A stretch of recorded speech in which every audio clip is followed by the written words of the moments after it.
Most High put together. We gon' see. In times. Serpents lurking, watchers watching, Yasharala stay on point. They lurking. We under the covenant, we ain't got no other choice. Gird your loins up, armor up, cause it's time for war. We the generation that's gon' get on one accord. Serpents lurking, watchers watching, Yasharala stay on point. We under the covenant, we ain't got no other choice. Gird your loins up, armor up, cause it's time for war. Can you speak a little bit about colorism in Brazil and how it impacts interracial relationships? Sure. The first time I experienced colorism, and at that time there wasn't this word colorism for us. For me, it's a new concept, but the practice is very old. It's an old practice.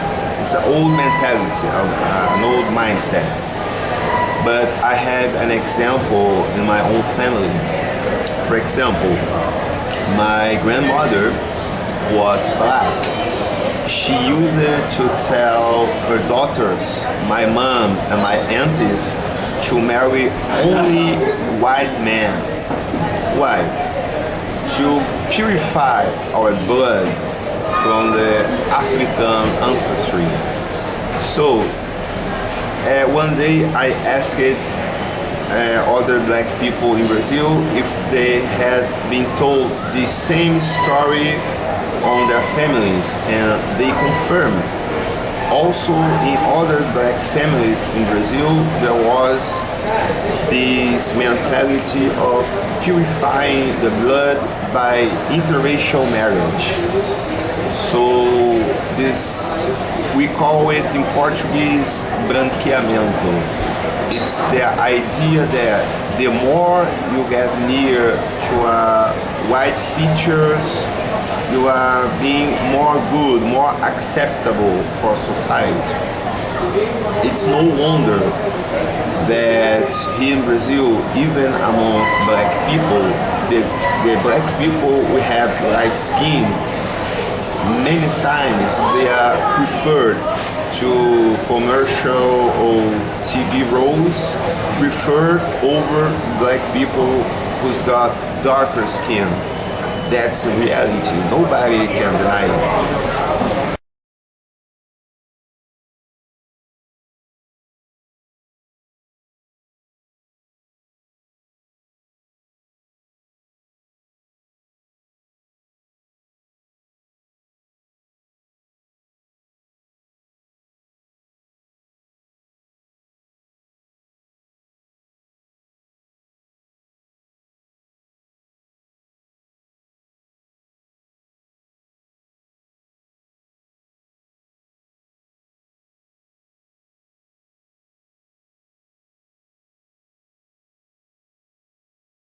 Brazil, upon abolition, was faced with a question about the future of Brazil in the world, right? And having been one of the last countries to abolish slavery and seen as backwards and inferior, they were grappling with what to do with this majority black population.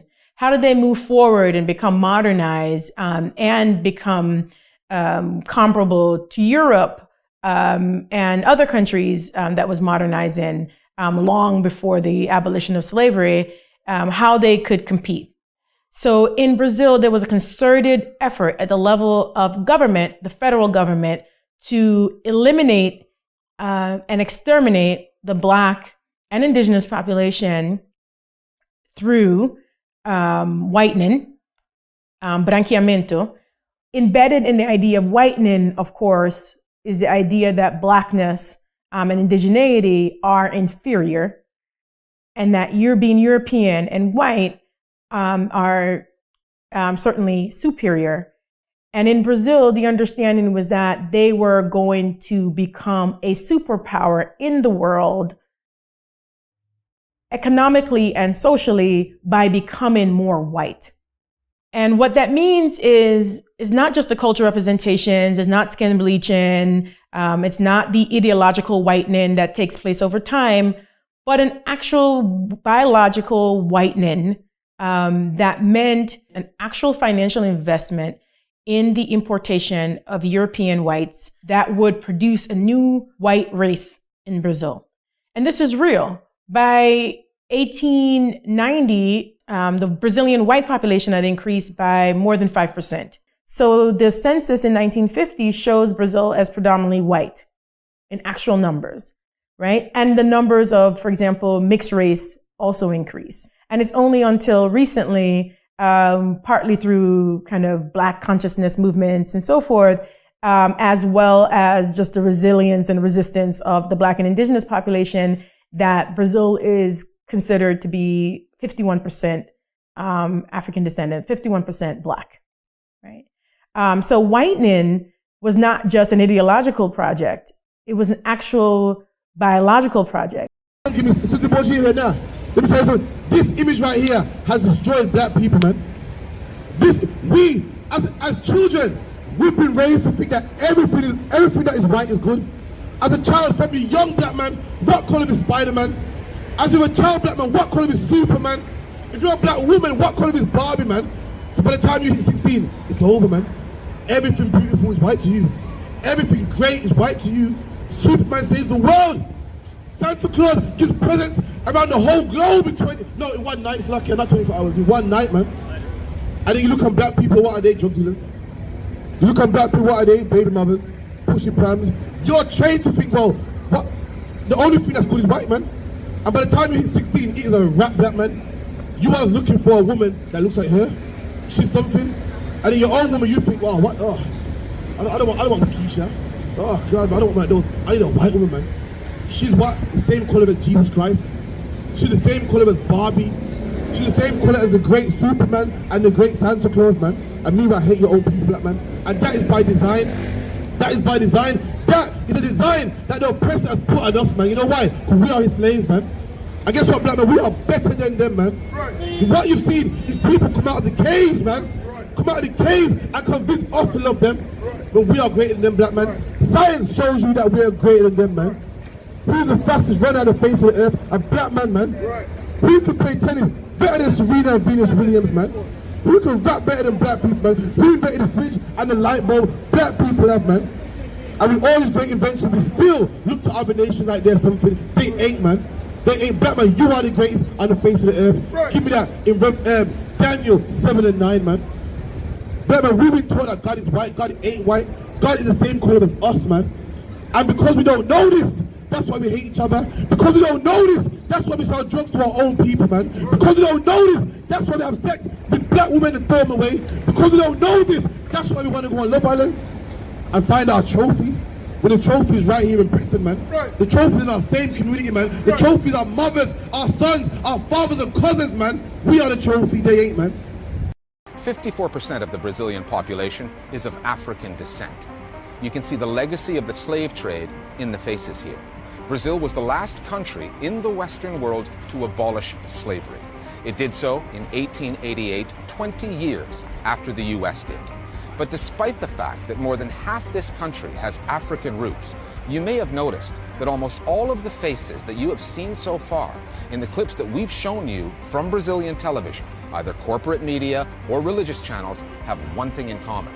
They're white. If you turn on the TV in Brazil, there are hardly any Black actors or presenters, hardly any Black journalists. This is across all of the mainstream channels. We are not seen there. The invisibility of Black people in spaces of power is glaring.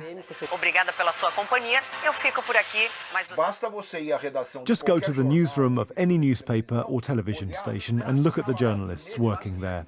Almost all of them are white.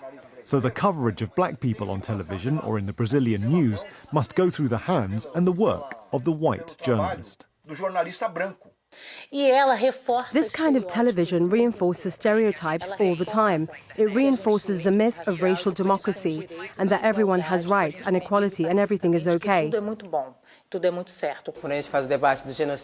So when certain issues are covered, for example, when we try to raise the issue of Black genocide, that every 23 minutes a young Black person is murdered in Brazil, how does it end up being portrayed?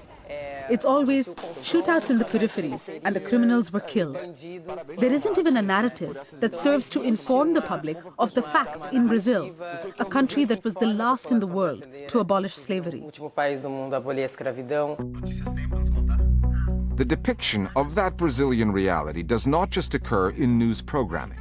The same can be seen on the entertainment side, and the Brazilian soap operas known as telenovelas. Telenovelas are an integral part of the Brazilian media story, for reasons both social and financial. A successful telenovela will capture huge audiences, routinely in the tens of millions. Their plot twists will drive everyday conversation in Brazil. For the networks producing them, all of which faced the economic challenges born of the digital revolution, telenovelas are still cash cows. One of them, Globo's Avenida Brazil, reportedly delivered ad revenues of about $1 billion. Avenida Brazil. And telenovelas have something that Brazilian news programs do not. They have international reach. Globo's flagship newscast, Jornal Nacional, dominates domestic news ratings here, but relatively few people outside Brazil will ever see it. Telenovelas are an export industry. Avenida Brazil has been transmitted in 130 countries in 19 languages. In that respect, telenovelas are the face that Brazil shows to the world. And much like the country's newscasters, the faces that get shown are nothing less than a misrepresentation of what Brazil really is. Because again, they're mostly white. In the soap operas of Brazil, we have a rich world, a happy world, a white world. What is it that a soap opera does? It enters the general public's home and tells a child who is still growing up what they are not going to be. The places they cannot reach. Brazilian private television does this every day. Every day. For example, in adaptations of books in which the main characters are black, when they make them into TV series, they cast them as white. E de que me adianta querer? Sou uma escrava, uma fugitiva. And when we ask, why did you put a white actor to play the role of a black character? They say, it doesn't make a difference. And this has happened in some very famous series in Brazil in the past, like Isaura, the slave, and Chiquinha Gonzaga. A senhora Dona Isabel toca piano? Há alguém no Rio de Janeiro que não toque? Os escravos. Hã? Os escravos não tocam piano. It may not happen today, because now we have a platform where we are able to protest. Because of the internet, we can make some noise. After a lot of pressure from the black movement, you can see, little by little, black actors gaining leading roles in soap operas. Uma o quê? Vamos, complete a frase. Uma negra, não é isso que você ia dizer? However, it is an illusion to think that placing a black person on television solves the problem. The way that black people are portrayed in most of the mainstream media follows and legitimizes the structural racism that we have in Brazil. Because the successful world, the world that works, is white. And then when the commercials come on, a white person comes along as the representative of buying power, of acquisitive power. É hora de valorizar quem carrega o país nas costas. Nova Chevrolet S10 2018. And then afterwards, when the news comes on, there's a black person robbing, there's a black person being arrested. Entrevista exclusiva, dos chefes do tráfico de drogas da região. So every day, private television in Brazil attacks Brazilians. nesse posicionamento. Finally, back to Globo and the story of the Brazilian TV beauty queen, Nayara Justino. As examples of media malpractice in this country go, it is nowhere near the worst, but it is revealing. The title, Mulata Globaleza, was created by Globo. It's a beauty contest tied to its coverage of Brazil's annual carnival. That word, mulata, which some say has its roots in the word mula, meaning mule, is considered racist. A word loaded with colonial connotations, chosen by Globo for a beauty contest ostensibly held to celebrate racial integration. Viewers get to vote for the Globaleza, and 2014 marked a first. The winner, Nayara Justino, was dark-skinned and unmistakably black. A Globeleza 2014 é Nayara. Not everyone approved. Online trolls called Justino a monkey, a darky. A few months later, Globo had Justino replaced. It set the results of the vote aside and simply picked another woman.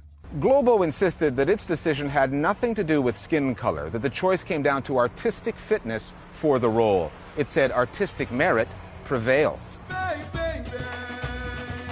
The woman Globo picked to replace Justino had African roots as well, but her skin tone is much lighter. And, as one of the country's relatively few newsreaders of African descent will tell you, in the Brazilian media, racial integration has its limits. I'm a black woman, but I have a skin tone that is a little lighter. And I can say that I am privileged in this, because the darker your skin is, the more you have to suffer in Brazil. There was an official whitening policy in Brazil. The initiative that brought European immigrants here after the abolition of slavery was not accidental. It was done in order to whiten the population, because they believed that within 200 years, there would be no more blacks in Brazil. But we're still here, in this country, which still denies its African origins, and which runs on the idea that the whiter, the better. And this is the only black president Colombia has had. They purposely erased him from history books. Government officials even sent his official presidential portrait to Paris to whiten his appearance. You may not have expected to find stories like these in Latin America. See, the dominant narrative is that racism doesn't exist in the region, just class issues. And I'm here to tell you that is a lie. Pero que no hay negros en la Argentina. It's a very convenient cop-out for Latin America and for Latinos, Latines to say, well, it's not as bad as the US, and they're right, it's worse. This is a story about Latin America's long and brutal history of erasing and silencing black populations and its ploy to whiten society. Check this out. What we teach in our Bible is that we gotta learn how to love ourselves. One thing in Jamaica and that's going on with our people is the bleaching. Our people like to bleach their skin, and that takes away the melanin from their skin. That's something that we learned in captivity. Because Christ is a black man, and us stripping the melanin from our skin is wickedness. It's wickedness. Bleaching our skin is of the devil. Making yourself lie than how you are is wicked, my brother. And I can see that you do it. I can see that you do it. That's wrong. It's wrong. Period. Today we're going to talk about the skin bleaching industry, a multi-billion-dollar industry. And we have sisters from all across the globe that are bleaching their skin for various reasons. I'm going to show a clip of a few sisters that are going to talk about their feelings and thoughts about the skin bleaching industry, and one sister in particular who's going to share the reasons why she bleaches her skin. Let's roll the clip and then we'll talk about it. Can you tell me why you started to bleach your skin? It's like you growing up in school, you have mainly guys making fun of your skin color and calling you charcoal, calling you dark. So growing up, you just start to feel like, oh, okay, no one likes me because of my skin color. Like, okay, I see. So that kind of does something to your head, you feel me? And also we have social media. They do praise lighter skinned women, Latinas, whatever, pale skinned women. So that kind of makes you feel like you're not desired, you feel me? So, and that's why I started bleaching my skin. That's why I started skin lightening, because of it. I guess how society sees dark women, like we're basically the losing team. Like, who wants to be on the losing team? I felt like lighter skinned women, they were more desired and they get away with more and they have more privileges than I did. And also, I also thought that, personally, I looked prettier lighter. And I also don't think we can just ignore that there's such a terrible history of racism and colorism, and that's why it's a bigger deal to people when people are bleaching their skin versus when people are putting on makeup. How has social media affected your view of colorism? Like with social media, light-skinned people are important and they're pretty and this and that.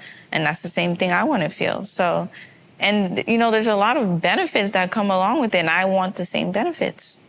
And I'm gonna be honest, I want the same benefits, like I don't care. Why are there so many material benefits to being lighter? Also, how do we make a world where darker skinned people don't have to do this, don't have to. I think that I'm interested in creating a world or moving towards a world where we don't have these very clear, straight up pigmentocracy, like straight up like hierarchies of shade that are like rooted in anti-Blackness, that like are influenced by white supremacy, all these things like that are interconnected with one another. So we've heard from the sisters. They've shared their thoughts and feelings on the skin bleaching industry. We heard from the one sister who explained why she bleaches her skin, starting from being called or referred to as charcoal, which can definitely, mess with your self-esteem, causing her to feel like she needed to do what she needed to do to feel pretty, to feel desired, to feel like she's not being othered. And, obviously there are racial undertones with that. Feeling like she will only be privileged if she has lighter skin, or I would like to say even white, because it sounds to me like she would love to be white if she can get there, and not be racialized by people. And it's unfortunate because the skin bleaching industry also comes with very, very harmful and dangerous toxins that are in there, such as mercury, which can cause thinning skin and cause soft tissue damage. It's a very dangerous industry as well.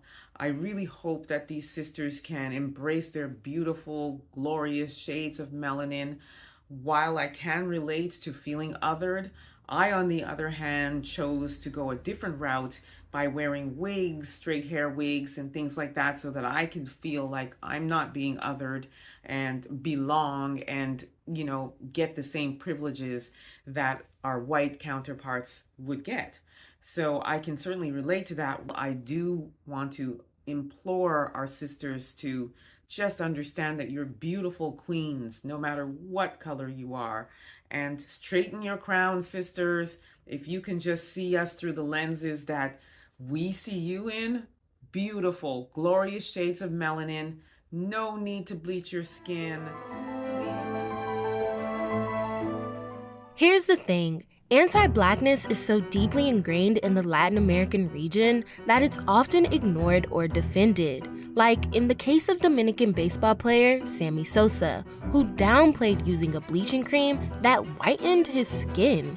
From Peruvian newspapers using 159 different racist adjectives to describe African-descended people, to terms of endearment like mi negrita, which actually stem from the idea of people as property, to blackface, used as a form of entertainment. It's all part of a slew of everyday racism. There is plenty of evidence showing that racism is rampant in Latin America, but many Latin Americans have evaded accountability by treating racism as solely a US problem. Unlike the US, where racism was upheld by legal separation like Jim Crow laws, you're not a Texan if you're not for segregation.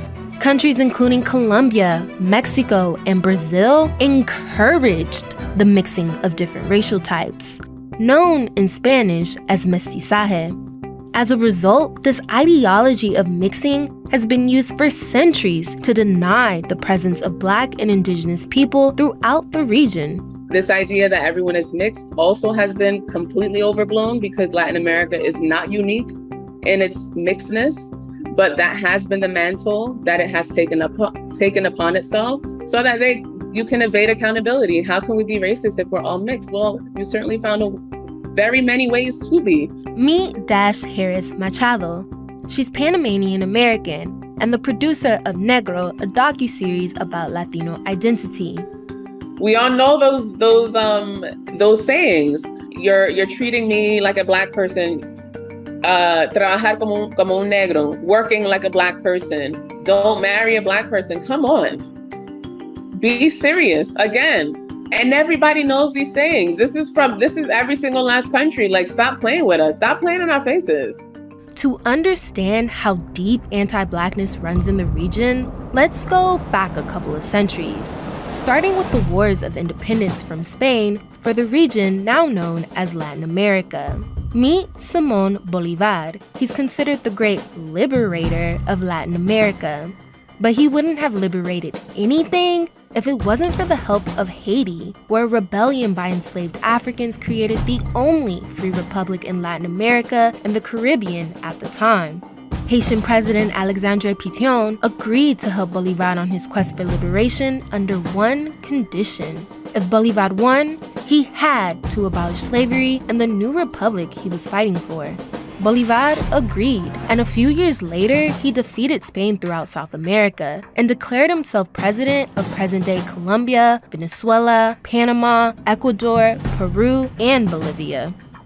Around 60% of soldiers who fought for Bolivar were black, but Bolivar betrayed them. His promise to completely abolish slavery was a lie. He even complained that black soldiers were audacious to want absolute equality. They had to wait 40 years after the war to gain their freedom. Bolivar and many other white elites feared that they would eventually be outnumbered by black and indigenous people. So he maintained Latin America's colonial, racial, and class hierarchy to keep control among the white elites. Bolivar believed in liberation, but only for some. Whites will not give up anything to black people, or in general, unless it benefits them more. We're talking about a definite racial and social stratification that was the foundation of the region and in which the region still adheres to. Nothing has changed. Anti-Blackness was baked into the foundation of the region, but that anti-Blackness didn't stop with Bolivar. See, the emancipation of slavery was a threat to the social hierarchy in Latin America, so white elites came up with a plan to systemically, physically, and culturally wipe out black people. How did the region do it? Mass white European immigration, while banning the immigration of non-whites. Welcome to the blancamiento and brancamiento period, which literally mean to whiten. The goal was for future generations to no longer have visibly black and indigenous people, so that the national identities in these new nations would be associated with whiteness. In this period, elites aimed to make black people disappear through their gradual absorption into the white race. Over 10 million European immigrants settled in Latin America between 1880 and 1930, with 90% of them going to Argentina, Uruguay, Cuba, and Brazil. Brazil even went as far as to pay for transportation costs from Europe and passed a law making European immigrants automatic citizens as soon as they arrived. European immigrants were given preference over black people in jobs, housing, and education. And the impacts of this are still felt today. Today, over 78% of Afro-Brazilians live below the poverty line. There have been many attempts to resist the relentless oppression of black people in Latin America. In Brazil, the unified black movement has challenged racial and class discrimination since the 70s. And in Colombia, Francia Marquez has led the battle for Afro-Colombian land rights since she was 15. She gave a voice to people who didn't feel represented by the white elites who ruled Colombia for centuries. And in 2022, she was elected Colombia's first black vice president. Después de 214 años, logramos un gobierno del pueblo, el gobierno de los nadies y las nadies de Colombia. So the policies aimed at erasing black people from society failed, but they successfully created many obstacles that prevented Afro-descendants from accessing land, education, and the labor market. And that's why you can't talk about the current conditions of black people in Latin America without acknowledging the centuries of discrimination, racism, and oppression. Dash says that in order for anti-blackness to be dismantled, people have to give up power. Or power needs to be seized. Because we're talking about lived and material conditions when we're talking about anti-blackness. It's not just simply someone not liking me because they are anti-black. We're talking about systems that decide people's life and if you will even have a life. The church has told us lies for 400 years, and these lies is the reason why we're in Brixton suffering. These lies are the reason why we hate our own people. These lies are the reason why we kill each other and sell drugs to each other. You know why? Because we think, well, ain't nothing good come from black people. Let's sell drugs to each other. Let's sex the black woman and dash her away. let's kill the black man, but the white man, no, love him, man. He's precious, man. Black men sell drugs to their own people, and don't sell drugs to white people, man. And there's only one reason why black people don't sell to them people that got the money, because Christianity has destroyed our minds. We look at them with so much prestige. We look at them like they're God, and we would never harm them, man. Me, our own people, our lives don't mean anything. I can sell drugs to you, you don't mean anything. I can sell drugs to you, you ain't the same color as God. You ain't the same color as the prophets in the Bible. You ain't these people. Someone give me their pocket real quick, man. Give me the one in Toby real quick. Before I move on. Someone give me their pocket real quick, man. All over the Bible, it talks about loving your own people, man. All throughout the Bible, it talks about loving our own people. And right here, we love our own people so much that guess what? We only marry our women, man.